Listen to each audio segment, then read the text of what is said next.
Avant de démarrer, double piqûre de rappel. Primo, t'es abonné? Non? Bah qu'est-ce que t'attends? On est toujours en route vers les 20 000 et j'ai besoin de toi pour y arriver. Et deuxio, si t'as pas encore vu ma vidéo sur Bertha Benz, la première personne au monde à avoir fait un road trip en voiture, va mater ça juste après. Du vrai courage, dès 1888. Bon, revenons à nos pistons.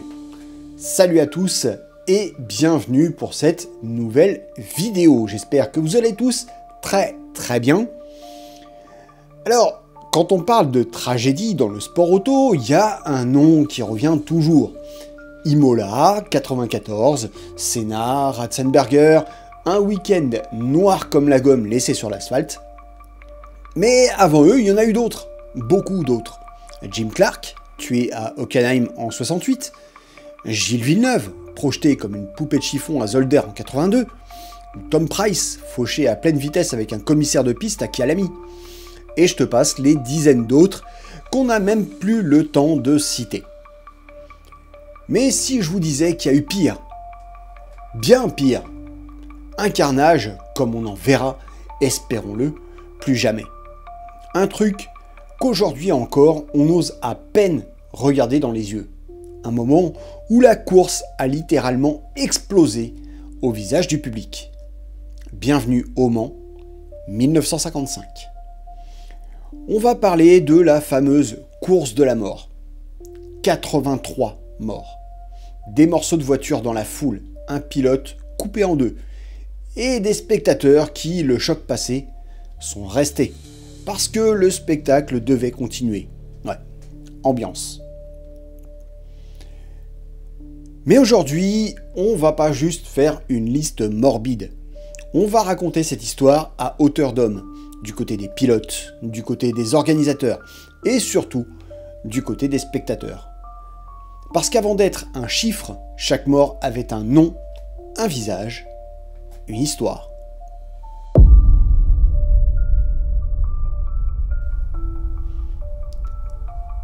« 1955. Le sport auto, c'est un cirque mécanique lancé à 250 km/h avec des pilotes habillés comme pour aller faire les courses. Les voitures, de véritables missiles. Les circuits, des bouts de route vaguement barricadés. Pas de harnais, pas de mur de pneus et des spectateurs à 2 mètres de la piste. Une époque où la mort est un risque accepté et parfois même applaudi. Le Mans, c'est alors la course, la plus prestigieuse, le joyau du calendrier. Une vitrine pour les constructeurs, un ring pour les pilotes. Et cette année-là, il y a du très lourd sur la grille. Mercedes aligne sa redoutable 300 SLR, Jaguar débarque avec ses Type D, et Ferrari sort l'artillerie rouge vif. Et derrière les volants, des légendes. Juan Manuel Fangio, multiple champion du monde de Formule 1, déjà considéré comme un demi-dieu, Mike Hawthorne, le dandy britannique au casque blanc, et Pierre Lévesque, le gentleman français, vétéran respecté. Autour de tout ce petit monde, une foule compacte. 300 000 personnes entassées sur les talus, dans les tribunes ou même sur les toits des stands. Excités, collés à la piste, sans barrière, sans filet, à portée de pneus. Une étincelle sous un baril de poudre.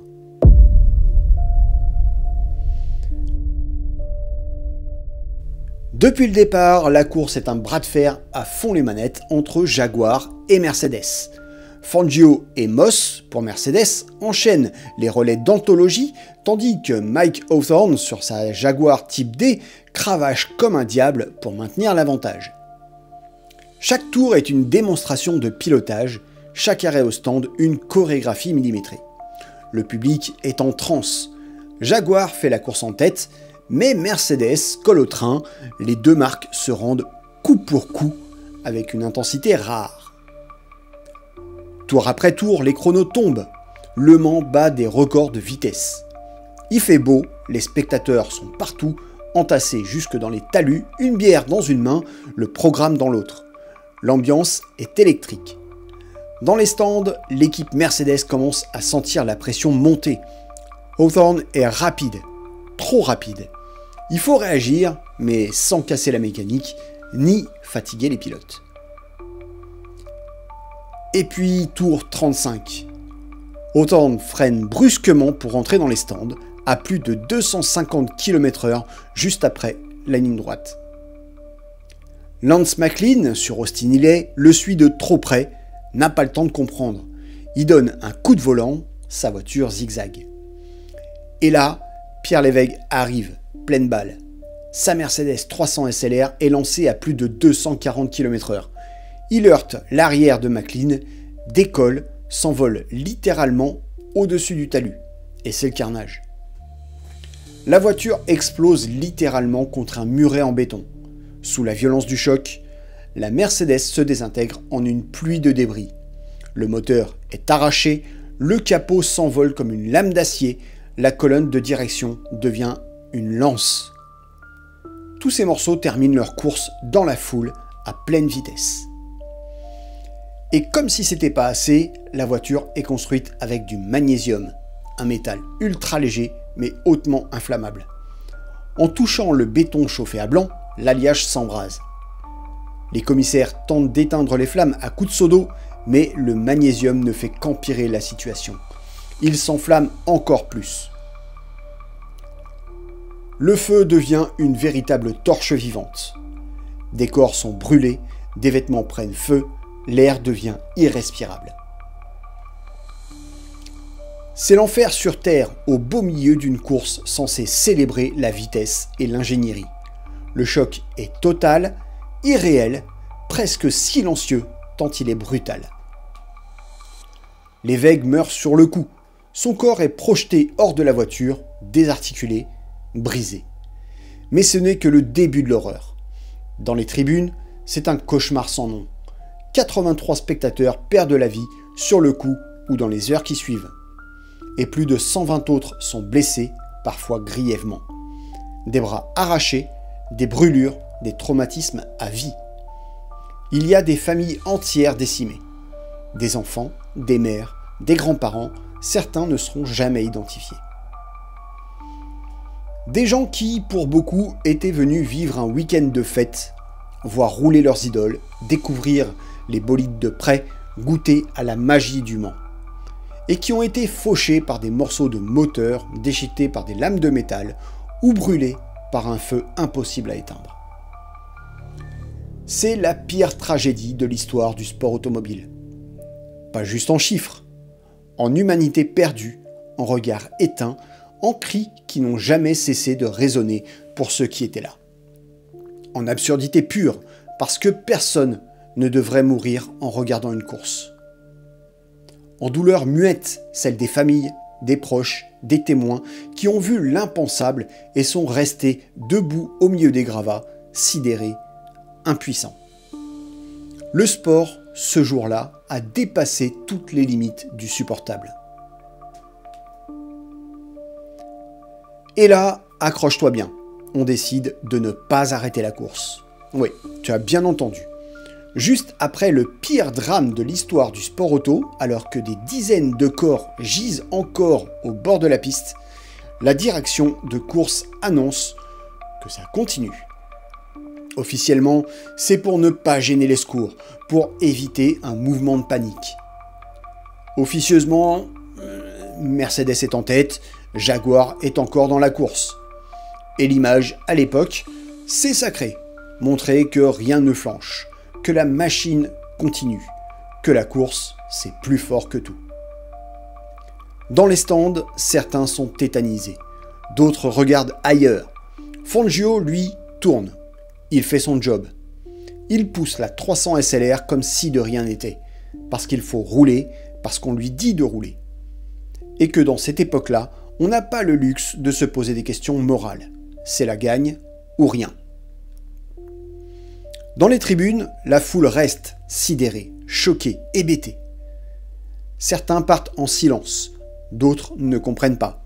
Les haut-parleurs ne disent rien. Pas d'annonce officielle, pas de minute de silence. Juste des moteurs qui continuent à hurler au-dessus des pleurs essoufflés. Et alors que la course se poursuit malgré tout, Mercedes, après plusieurs heures de réflexion interne et sous la pression du choc international, prend une décision rare, presque inédite à ce niveau. Retirer ses voitures de la course. Un retrait volontaire pendant la nuit, discrètement, sans communiqué flamboyant. Pas d'annonce, pas de fanfare, juste les voitures argentées qui regagnent les stands et ne repartent pas. Fangio, pourtant lisse pour la victoire, descend de la voiture sans un mot. C'est pas un abandon mécanique, c'est un geste symbolique, un geste de deuil. Mercedes choisit l'honneur plutôt que le résultat. Et cette décision ne sera pas qu'un coup d'éclat, elle marquera la fin d'une époque. On en reparle un peu plus loin. La course sera finalement remportée par Mike Hawthorn et Ivor Bueb sur Jaguar. Mais dans une ambiance surréaliste, sinistre. Pas de champagne, pas de cris, pas de fête, pas de podium avec des bouquets et des sourires forcés. Juste un murmure de moteur au ralenti, un air lourd, épais qu'on respire à contre-cœur. Dans les coulisses, les pilotes se taisent. Même ceux qui montent sur le podium n'ont pas le cœur à lever la coupe. Les journalistes étrangers, eux, sont choqués. Certains parlent de malaise, d'insoutenable indécence. D'autres dénoncent cette course qui continue malgré les morts, cette mascarade qui a préféré le spectacle à la dignité humaine. Dans la presse allemande, Mercedes est d'abord critiquée pour avoir tardé à réagir, puis saluée pour avoir eu le courage de se retirer. Chez Jaguar, les dirigeants serrent les dents, conscients que toute réaction sera scrutée. C'est une victoire, oui, mais une victoire fantôme, une victoire qui laissera une cicatrice profonde dans l'ADN du sport automobile. C'est glaçant, et pourtant, c'est réel.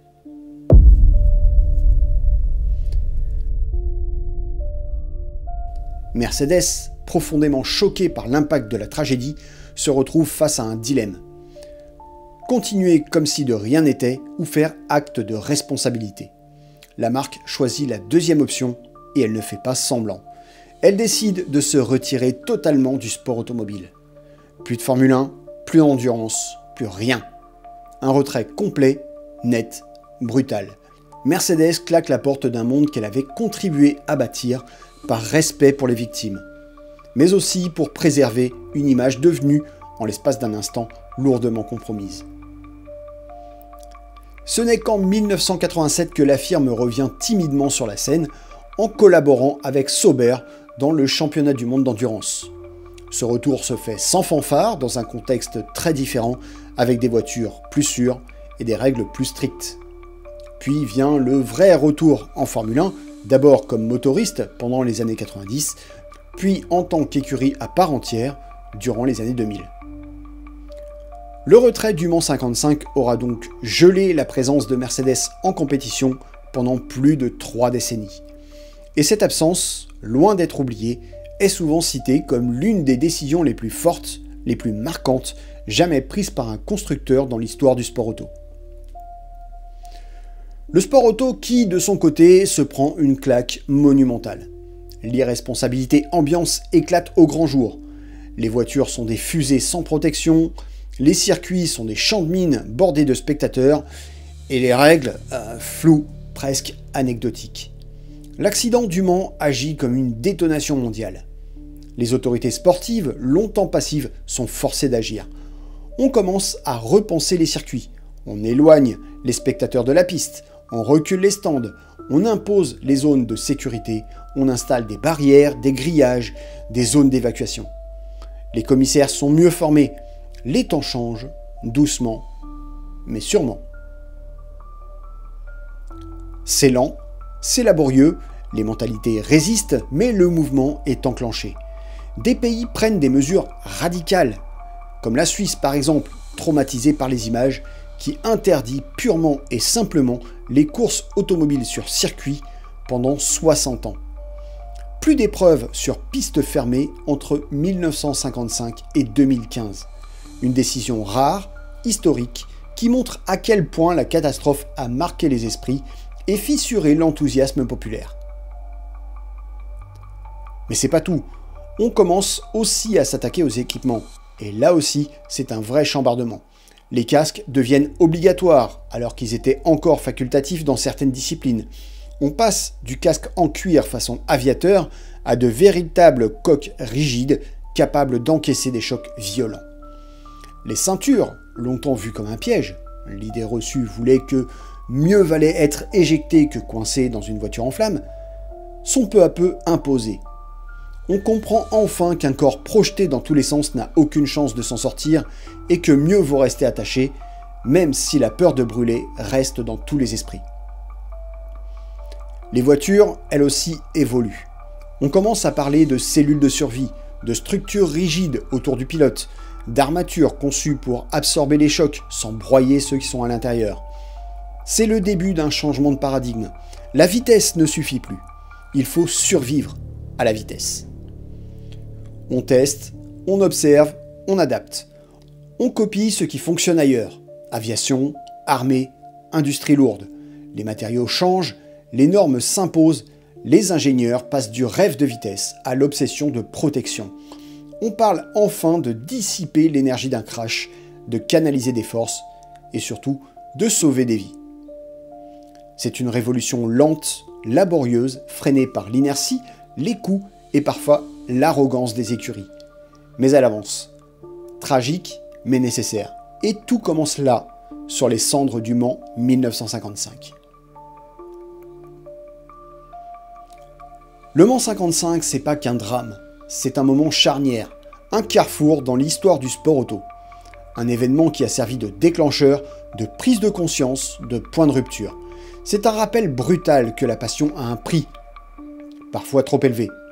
C'est la preuve qu'on peut aimer la vitesse, les machines, les exploits, tout en respectant la vie. Et que derrière chaque accident, chaque décision, il y a des humains. Des pilotes, des ingénieurs, des spectateurs, des enfants. Des gens qui ne demandaient rien d'autre que de vibrer et qui ont payé le prix fort. Leurs souvenirs, souvent oubliés, méritent d'être ravivés. Partage cette vidéo si tu veux que ce pont d'histoire soit connu et pas juste une ligne dans les livres de stats. Et dis-moi en commentaire, est-ce que tu connaissais cette histoire? Est-ce que tu penses qu'on a vraiment retenu les leçons? Comme toujours, si le contenu t'a plu, n'hésite pas à t'abonner, à activer la cloche, à faire péter le petit like de l'amour qui fait super plaisir. D'ici la prochaine vidéo, je te souhaite une bonne route et bien entendu, sois sage au volant. Kenavo!